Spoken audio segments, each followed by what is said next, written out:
Nyní se vydáme do zvláště chráněného území přírodní rezervace Drahotínský les. Tato chráněná oblast v Drahotínském lese se nachází na katastru obcí Vožďany, Drahotín a města Poběžovice a má výměru 12,6 hektaru. V přírodní rezervaci Drahotínský les najdeme asi 2 km severozápadně od města Poběžovice. Prochází jim silnice z Poběžovic do Drahotína. Když se vnoříme do lesa a přejedeme vrchol kopce, zastavíme asi 100 metrů pod vrcholem vlevo od cesty, v místě odbočky na lesní cestu a odtud půjdeme pěšky. Tato lesní cesta nás asi po 200 metrech dovede k informační tabuli. Ano, tam před námi již vidíme hranici přírodní rezervace Drahotínský les.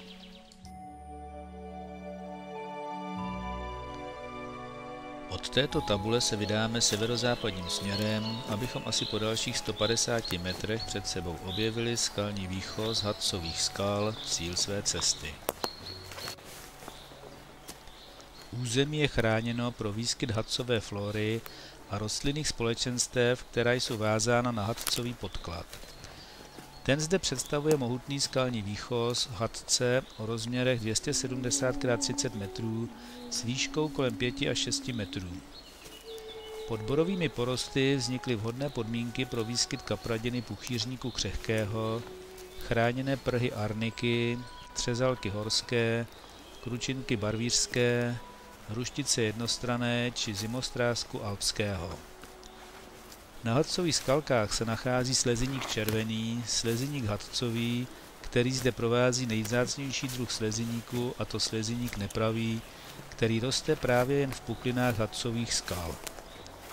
Ten se také stal důvodem k tomu, aby tato část Drahotínského lesa byla v roce 1987 vyhlášena zvláště chráněným územím a evropsky významnou lokalitou.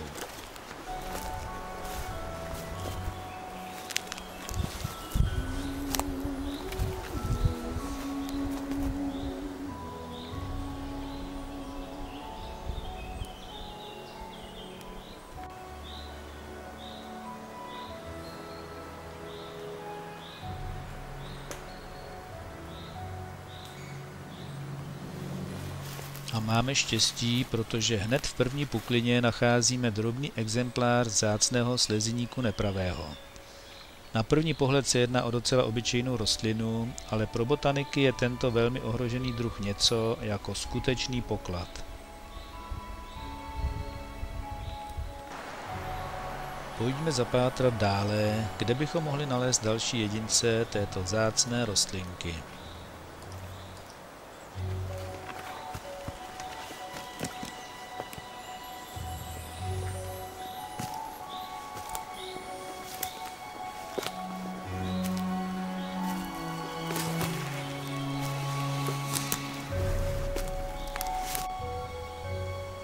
Porozhlédněme se po vrcholu skalního výchozu Hatzových skal, porostlého borovicemi, naslouchejme jen hučení větru v korunách stromů, doprovázeného všudy přítomným ptačím zpěvem, a v klidu chvilku rozjímejme.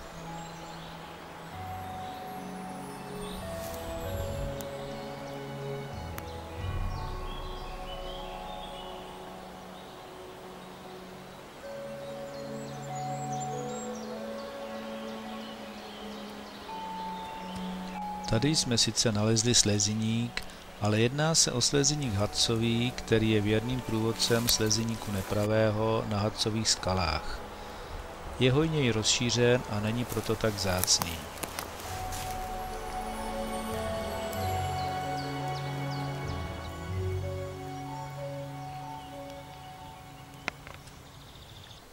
Za hadcem nepravým se musíme vydat dolů na tyto skalní útvary, kde má své jediné místo k přežití.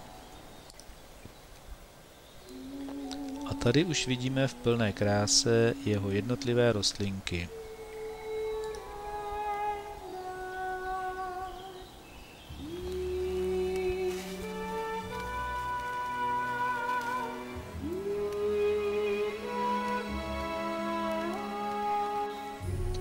kousek dál se nám pak zjeví jeden z pořádně vyspělých jedinců této vzácné květeny.